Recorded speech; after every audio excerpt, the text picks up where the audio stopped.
Olá, tudo bem? Graça e paz, bem-vindo ao canal Colégio do Discípulo. Para você que está entrando a primeira vez, para você que tem sempre acompanhado o nosso canal, seja bem-vindo, tá? Se você não é inscrito, aproveite, se inscreva no nosso canal, dê o seu like, ative o sininho das notificações para você ajudar o canal e para você também receber cada conteúdo, cada vídeo novo que a gente colocar aqui no canal, tá bom? Quando você dá o seu like, quando você se inscreve, quando você compartilha, comenta, você faz com que o YouTube entenda que os nossos conteúdos precisam ser compartilhados com mais pessoas. Então o YouTube ele abre essa janela para que a gente seja compartilhado com mais pessoas. Então você nos ajuda muito, tá bom? Desde já eu quero te falar, como sempre, na descrição tem coisa boa para você, tá? Tem o link com subsídio, dinâmicas de todas as classes e do primeiro ao terceiro trimestre, tá bom? Tem slides, tem PDF das revistas de classes diferenciadas da escola dominical. Tem muita coisa boa e também tem um link lá na descrição do nosso grupo no WhatsApp. É o grupo Manual da EBD, onde a gente coloca todo esse material. É muito bom, é um trabalho feito toda semana, todo trimestre, voltado somente para a escola bíblica dominical. Tem vários professores lá, pessoas capacitadas para ajudar, então você vai ter muita coisa boa para a sua EBD. Tá bom? A revista do terceiro trimestre, A Igreja de Cristo e o Império do Mal, está na lição de número 9. Essa lição vai ser passada no dia 20 de agosto. A gente está sempre uma semana adiantado para que você possa ter tempo para estudar a lição dessa determinada semana. Essa lição é a lição de número 9, tá bom? É a lição que tem por título Uma Visão Bíblica do Corpo, tá? Olha como nós estamos caminhando, olha como é curioso. Nós falamos, não por coincidência, obviamente, nós falamos na lição de número 6 sobre a desconstrução da masculinidade bíblica. A lição 7 tratou sobre a desconstrução da feminilidade bíblica. A última lição, que foi a lição de número 8, falou sobre transgênero, que transgealidade é essa. Isso causa a crise, vamos dizer assim, de gênero, né? A transgeneridade é uma das consequências e um dos piores resultados da desconstrução da masculinidade e da feminilidade. Então, hoje nós vamos falar sobre a visão bíblica do corpo. A revista fala sobre a criação do ser humano, a origem da raça humana, a constituição do ser humano, a queda e restauração do ser humano, tá bom? A parte exterior do homem, como templo do Espírito, tá? Como será a glorificação desse corpo na ressurreição. Fala sobre a visão secular do corpo, o hedonismo, o narcisismo, a erotização e libertinagem, a liberdade e a autonomia do corpo como vem sido tratado no cenário secular. O texto áureo está em 1ª Epístola aos Coríntios, capítulo 6, versículo 13, na parte B, que diz: mas o corpo não é para a prostituição, senão para o Senhor, e o Senhor para o corpo. A verdade prática diz que o corpo é templo do Espírito Santo, e por isso deve ser conservado em santificação até a volta de Cristo. A leitura bíblica em classe está na 1ª Epístola de Paulo aos Coríntios, no capítulo 6, do 12 até o versículo 20. Tá? No nosso subsídio dessa lição, faremos uma breve introdução. Mencionaremos algumas condições gerais sobre a natureza do corpo. Pontuaremos também as advergências sobre o pecado contra este tabernáculo e suas principais consequências. E por fim, mostraremos a visão bíblica sobre o corpo. Fique aí até o final e vamos sendo edificados pela palavra de Deus.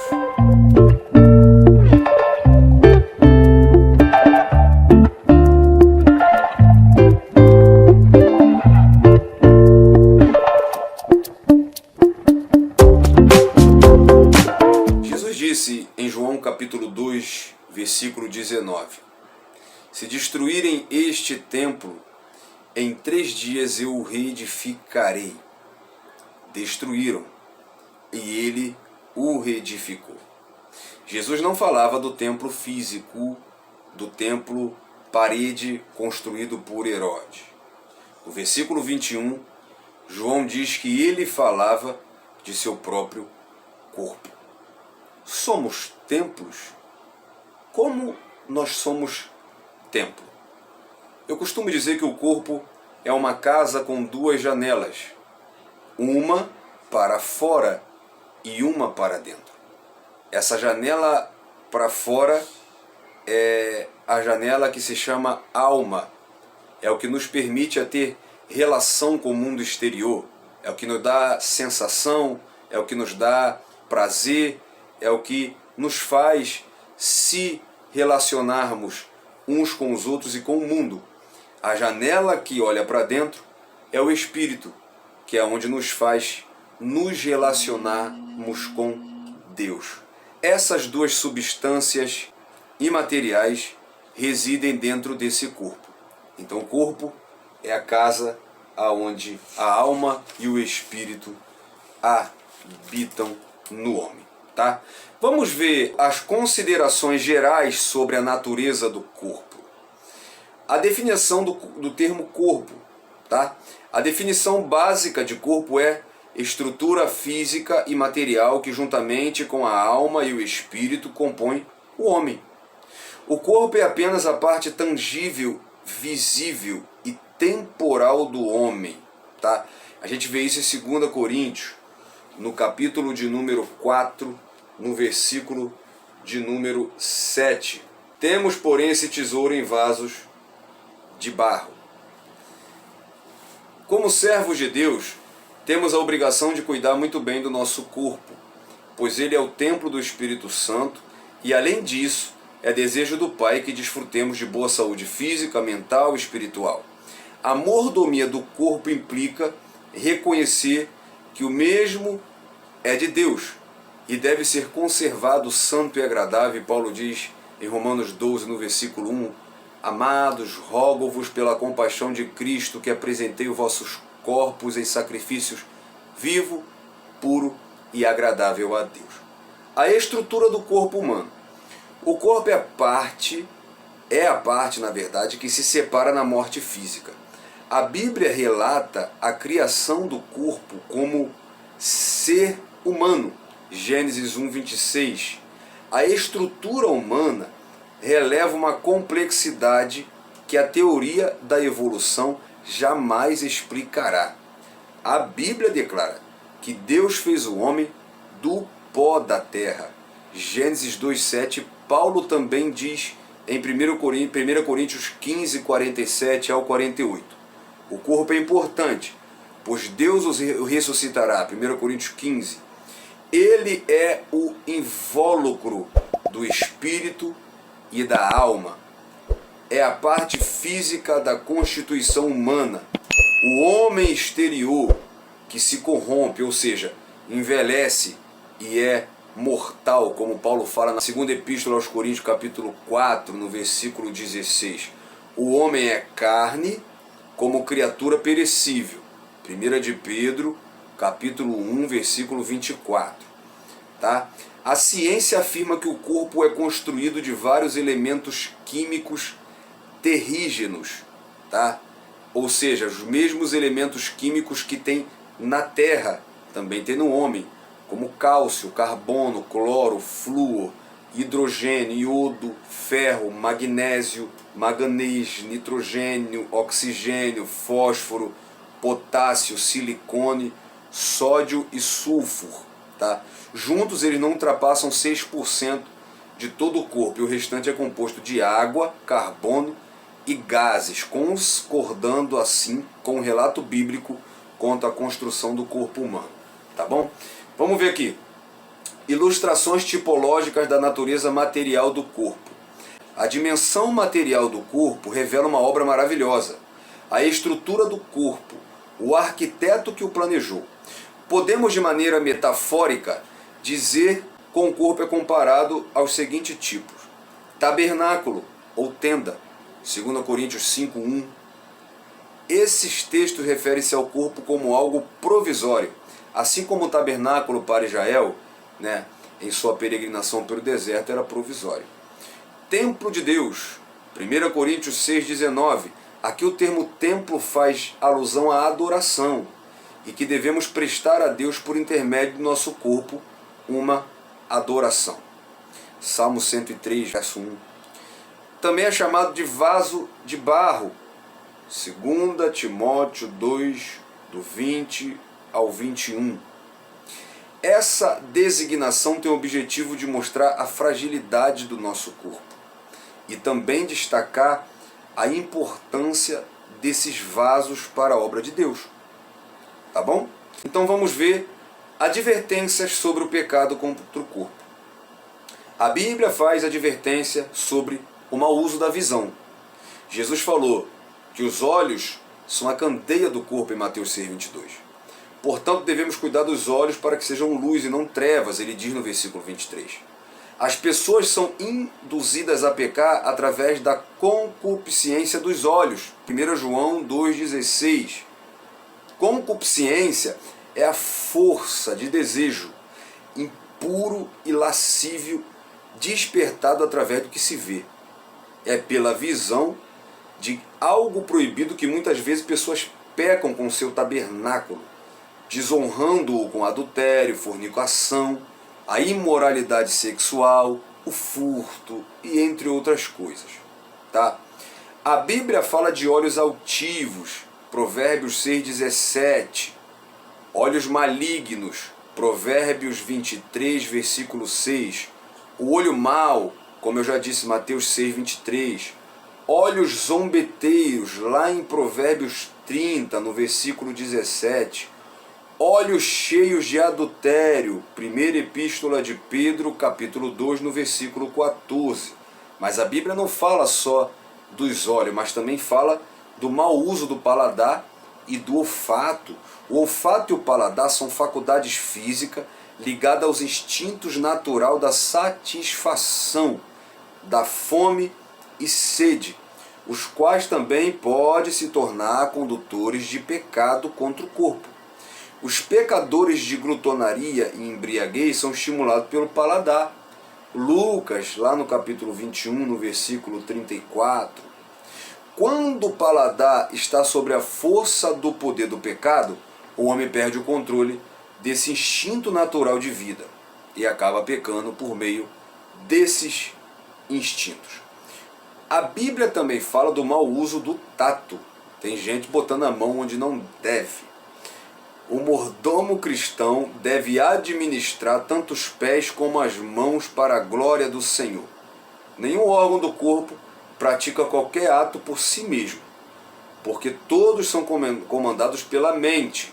A Bíblia fala do valor das mãos, o fruto do trabalho das mãos, por exemplo, em Provérbios 10, 4, mãos que engrandecem, Provérbio 31, 31, mãos que sustentam, Mateus 14, versículo 31, mãos que abençoam, em Mateus 19, versículo 23, 1 Tessalonicenses 2, 9, fala de mãos que trabalham. Então é importante guardarmos o nosso corpo e o uso dos sentidos. Tá? Em terceiro lugar, vamos ver as consequências do pecado contra o corpo. Os pecados contra o corpo trazem consequências negativas tanto para a pessoa que o pratica, quanto para outras que são levadas a cometer tais pecados. Vejamos algumas. Doença sexualmente transmissível, tá? São resultado de uma vida promíscua e sem respeito às leis divinas. Tá? A toxicogamia, é o uso de drogas narcóticas. A dependência da droga está vinculada com impulsos psicológicos e emocionais e provoca conflitos íntimos, dando origem a neuroses, além de males de toda espécie contra o usuário. Sua família e também autoridades e a sociedade em geral sofrem com a pessoa que tem esse mal. O alcoolismo também. A mordomia bíblica do corpo abstém-se e condena formalmente esses dois males que tanto prejudica a pessoa, tá, no seu todo, e não apenas o seu organismo e a sua saúde. A Bíblia está cheia de conselho para que o corpo humano seja mantido puro, saudável, pois nele deve habitar o Espírito Santo. Como eu li, Romanos 12, no versículo 1, Paulo faz uma prece, ele roga para que guardemos, apresentemos o nosso corpo, tá, em sacrifício puro, santo e irrepreensível. Agora, para a gente chegar na conclusão, vamos ver a visão bíblica do corpo. O nosso corpo foi criado por Deus, tá? A Bíblia relata a criação do corpo humano em Gênesis capítulo 1, Gênesis 2 também fala sobre isso. Deus criou o homem com um cuidado todo especial e disse que era muito bom. Somos obras-primas de Deus, tá? Ele nos criou e nos formou de forma assombrosamente maravilhosa. Davi diz isso no Salmo 139, no verso 14. Eu te louvarei, porque de modo tão admirado e maravilhoso fui criado. Maravilhosas são as tuas obras, e a minha alma o sabe muito bem. O nosso corpo foi redimido por Deus. A redenção não alcançou apenas a alma, mas também o nosso corpo. Paulo diz em 1 Coríntios capítulo 6, no versículo 20. Não apenas a alma será aperfeiçoada para entrar na glória, mas também nosso corpo será glorificado para desfrutar das bem-aventuranças eternas. Leia Filipenses, enquanto eu estou falando eu vou botando na tela. Capítulo 3, versículo 21, tá? O nosso corpo foi comprado por alto preço. Ele não nos pertence, é de Deus. Nós somos mordomos do nosso próprio corpo. Se o destruímos, Deus nos destruirá. Leia 1 Coríntios, capítulo 3, versículo 17. A mordomia do corpo implica reconhecer que o mesmo é de Deus e deve ser conservado agradável a Ele, tá bom? O nosso corpo é a habitação de Deus. Estamos vendo a visão bíblica sobre o corpo. O nosso corpo foi criado por Deus, o nosso corpo foi redimido por Deus, o nosso corpo é a habitação de Deus. As Escrituras chamam o corpo de templo de Deus. Paulo diz em 1 Coríntios 6,19, por exemplo. O Deus transcendente que nem o céu do céu pode contê-lo é maravilhoso. Ele deleita-se em habitar plenamente em nosso corpo. Fomos feitos moradas do Altíssimo. Glória a Deus por isso. E em quarto lugar, o nosso corpo deve glorificar a Deus. Devemos glorificar a Deus por meio do nosso corpo.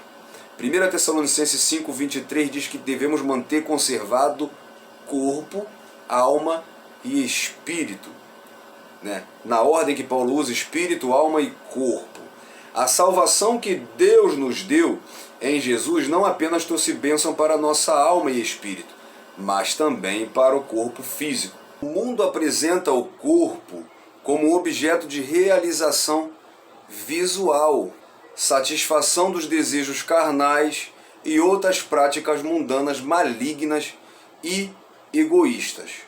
A constituição corpo é um ambiente criado por Deus e com o qual devemos ter cuidado.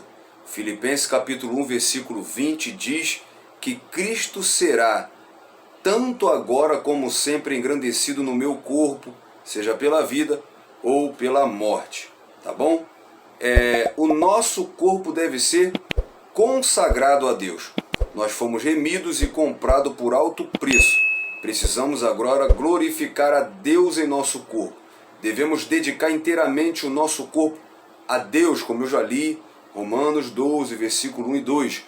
rogo-vos pela compaixão de Cristo, que apresentei os vossos corpos e sacrifícios puro, santo e agradável a Deus, e não vos conformeis, não tomei a forma do mundo, mas transformai-vos pela renovação do vosso entendimento. Não temos mais direito de apresentar os nossos membros do nosso corpo ao pecado, tá bom? E em último lugar, o nosso corpo deve ser cuidado. A Bíblia chama o nosso corpo de vaso de barro em diversos textos, como Lamentações 4:2, 2 Coríntios 4:7, 2 Timóteo 2, do 20 ao 21. Essa designação tem o objetivo de mostrar a fragilidade do nosso corpo. Como cristãos, temos uma compreensão diferente da finalidade do corpo. Tá? Provérbios 11:17 diz que o homem bom cuida de si mesmo, mas o cruel prejudica o seu corpo. Devemos manter o corpo em bom funcionamento, mantendo uma alimentação sadia e suprida de proteína, verdura, frutas, legumes, cereais, etc. Além de praticar exercício físico, dormir adequadamente, e devemos consultar o médico em suas diversas especialidades periodicamente.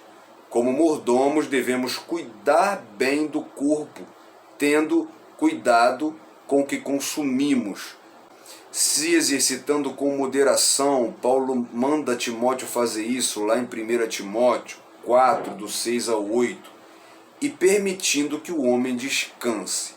Marcos capítulo 6, versículo 31. Tá? Então nós temos que preservar. 1 Tessalonicenses capítulo 5, versículo 23. Tanto o espírito, quanto a alma, quanto o corpo. Cuidar bem da mente, da vida espiritual e do corpo físico. A conclusão que eu chego com você, a despeito dos conceitos distorcidos da atualidade sobre a natureza e finalidade do corpo humano, a Bíblia é clara e enfática em ensinar sobre o cuidado que deve se ter com este tabernáculo temporário. Com o expresso propósito de Deus, o nosso Criador deve ser glorificado em nosso corpo. Cuide de você, pratique exercício, tenha uma boa alimentação. Glorifique a Deus através do seu corpo. Fuja da imoralidade sexual, glorifique a Deus com o seu corpo. Cuide do templo do Espírito. Tá bom, meu querido? Você não é dono do seu corpo. Você é apenas um mordomo que está cuidando dele. Querido, um abraço. Eu espero ter ajudado você em algo. Fique na paz. Deus lhe abençoe. Até o nosso próximo vídeo.